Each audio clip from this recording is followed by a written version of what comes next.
This is the Rodney Bull Show, bringing you truth about money they never taught you.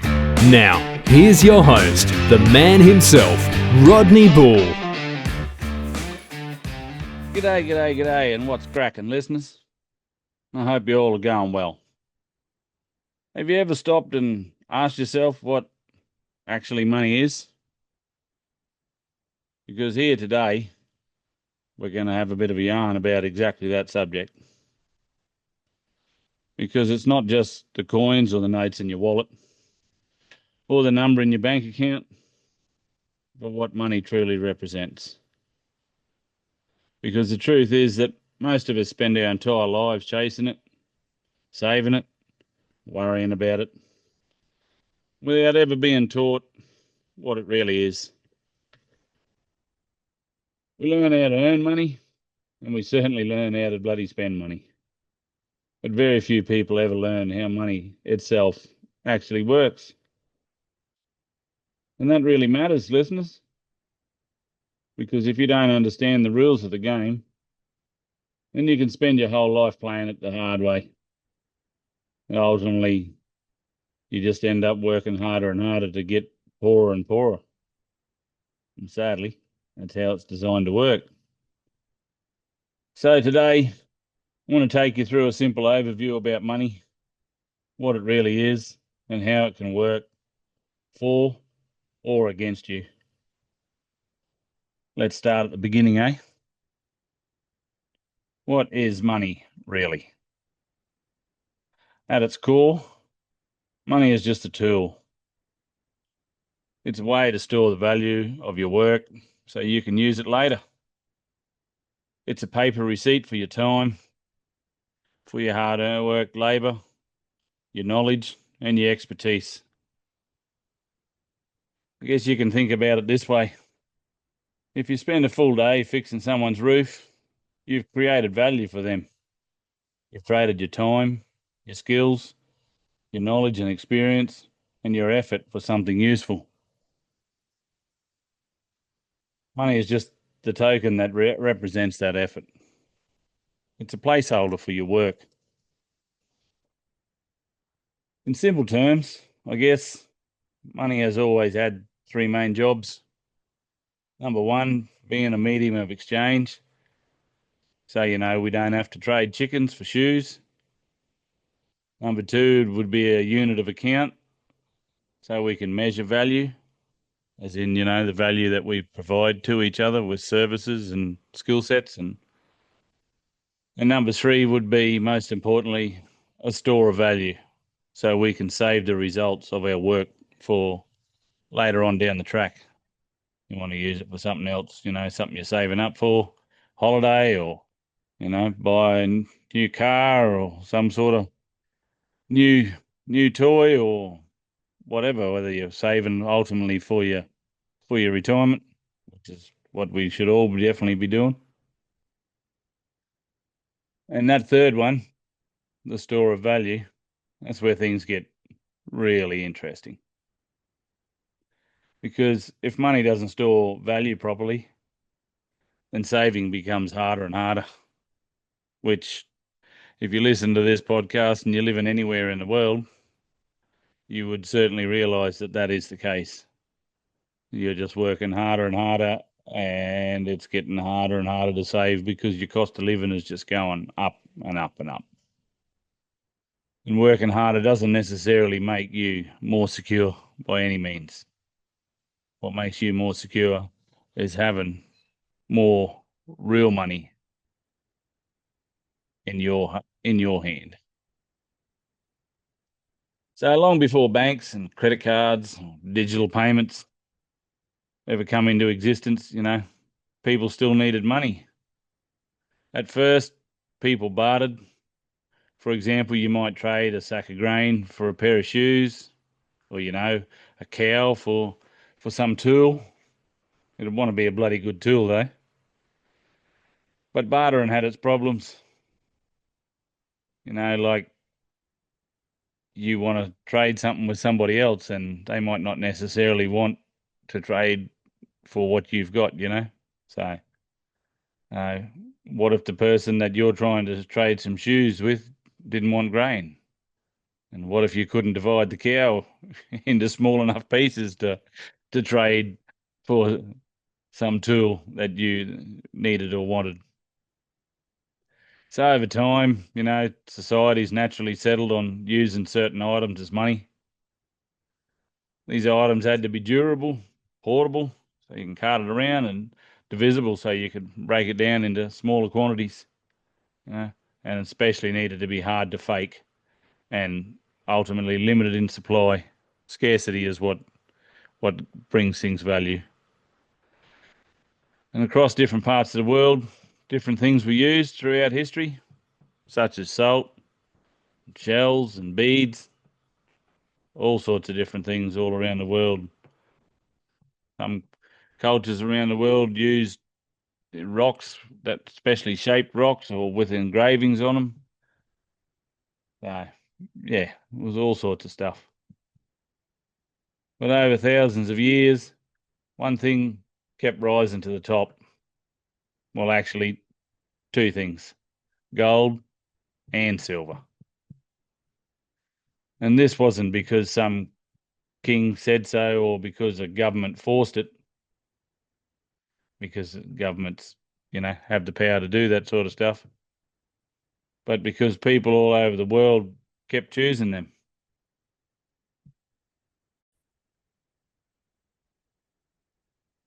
Yeah, so, because them things ultimately are a real store of value over long periods of time. This is why gold and silver have been money since the beginning of time and will be money at the end of time. Because they were valuable as they were, scarce, and there are only finite amounts of both. And most importantly of all, they held their value over time. So preserve your purchasing power ultimately. So carrying gold and silver around wasn't always convenient. I don't know if you've ever held a real piece of gold or silver, but it's pretty weighty. For small amounts, they've got a fair bit of weight to them. So if you're trying to carry large quantities, it makes it quite difficult to be able to move around. So people began storing their precious metals with goldsmiths or the earliest versions of banks, and in return, they were given paper receipts. These receipts were held by an individual, represented the gold or silver that individual held in the vault. And eventually, people realised something. Instead of trading the gold itself, they could just trade the paper, because the paper was a claim on the real money that was in the vault, the gold and silver. So over time, these paper receipts became what we now call banknotes.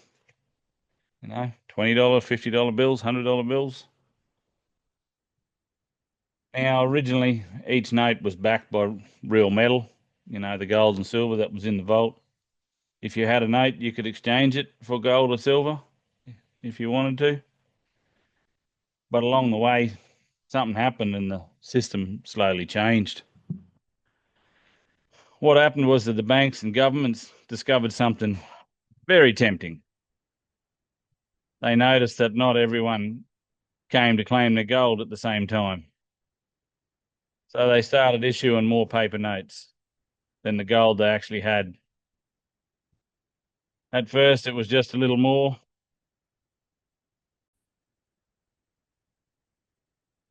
Yeah, so they started issuing more paper notes, than the gold that they actually had in the vaults being held for the people.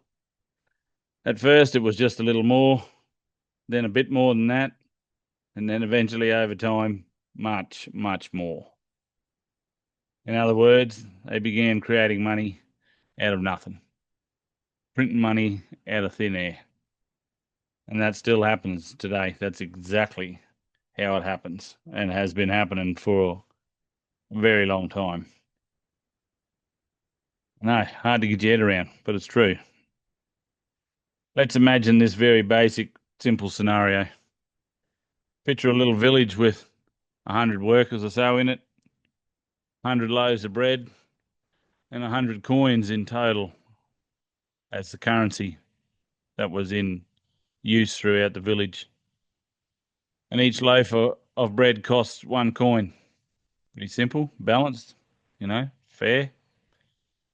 Now imagine someone suddenly drops another 100 coins into the system out of nowhere, but the number of loaves of bread stays the same. Now there are 200 coins chasing 100 loaves of bread. What happens? The prices rise. That's what happens. Now each loaf costs 2 coins. But here's the important part. The bread didn't become more valuable. The coins became less valuable. This is what we call inflation. So inflation is not just about rising prices. It's about the falling value of money, currency as such, that you're using as a medium of exchange to buy items. So what that means is that if your wages don't rise as fast as prices, you're effectively working hard or even harder for less. And so over time, inflation quietly eats away at savings. It's like a slow leak in a tyre. You don't really notice it at first, but eventually you end up with a flat tyre. You got no air in it, and she don't work real well. So this brings us to an important distinction. Not all money is the same. There's a difference between currency and real money. Currency is what the government issues to us, which is the fiat currency that we all know and use and have been throughout our whole lives, our paper notes and coins as such. It's the paper notes I talked about earlier and the digital numbers in your account, because that's all they are. Numbers on your phone screen or on the ATM machine representing something that doesn't actually exist. This concept of currency works because people trust it. But what most people don't realize is that their currency can be created in unlimited amounts by the powers that be with the simple push of a button these days. Once upon a time they had the actual print and press, which they still do to some degree in regards to our paper notes, more to the point, plastic notes today, and coins that they print. But they produce less and less of that every year, and ultimately the way that they're actually printing money is just by a few keystrokes on a keyboard on a computer, and they just create magic digits out of thin air that pop up on the screen. They can create any amount of money that they want to, anytime they want, and just throw it into the system. And that creates inflation and hence cost of living crisis that we're all feeling here in Australia and all around the world, because it's all governments and all reserve banks are all doing this everywhere. So real money, though, was something that couldn't be created easily, such as gold or silver.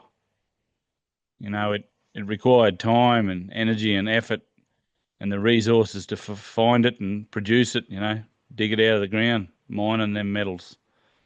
And because of that, it tended to hold its value over long periods. Throughout history, currencies have come and gone. Empires have rise and empires fall, and their currencies have disappeared with them. And don't get me wrong, gold and silver have seen their share of ups and downs as well over the passage of time. However, they have ultimately remained valuable across thousands of years. Here's a little one for you just to think about. Throughout history, there's been somewhere in the vicinity of at least 4,800 different fiat currencies, and every last one of them have gone to their intrinsic value of zero. Every last one of them have failed, And ultimately, they have to go back to gold and silver to restore the trust in the system for the people. You might be thinking, well, this is interesting, but what does it have to do with me? Well, trust me, mate, it has everything to do with you, because your time is your life, and money is the way you store the value of how you spend that time expending your labour, working to earn the money that you earn. And if the money you're saving is losing value each year, then part of what your life's work is slowly being taken away, you know. It's being stolen. Ultimately, your time and your life is being stolen off of you. Not in a dramatic way or in a way that makes headlines, but quietly. Trust me, year after year, you're going backwards. And understanding how money works doesn't mean you need to become a financial expert. It just means you know enough to be able to ask better questions. You can make more informed decisions, and ultimately you can stop playing a game you don't understand, which was designed to be exactly that way. That's why the education around money and finances have been kept from you unless you make the effort to go searching for it to get yourself educated around this subject, which you really need to do, because the times we're in now, it's so much more important where we're heading. So today we've covered just the basics, you know, what money really is, how it started, how it changed along the way, and why inflation matters, why it really matters, because it's a hidden tax. It really is, and it's probably the most egregious tax out of all of them because of that fact that it's hidden and it's ultimately stealing your hard-earned wealth away from you. Just a little bit at a time. But trust me, that adds up as the years tick by. So in future episodes, we'll be going deeper into this, much deeper. We'll talk about the history of financial cycles, booms and busts and why they happen, debt, which is the monetary system itself, basically, banking, and how ordinary people can protect the value of their work. But for now, I want to leave you with one simple thought. Money is not just numbers on a screen. It is the stored energy of your life, of your hard work and blood, sweat, and tears. Every dollar you earn represents hours of your time, your effort, your skills that you have learnt and built up over time, the sacrifices you've made, and ultimately your life. And if you can start to see money that way, you will start treating it differently. And that's where real financial understanding begins. So hopefully that's helped you be able to understand just the basics and some of the beginnings of money and what money has been and what money has evolved into over time. And so stick with us, listeners. Going forward, we will be going much deeper into this so that we can all learn and grow together, so we can ultimately build true wealth, freedom, and legacy. This has been another episode of the Rodney Bull Show, a Rebel Edge production. Please share with your family and friends, and don't forget to like, subscribe, and leave a review.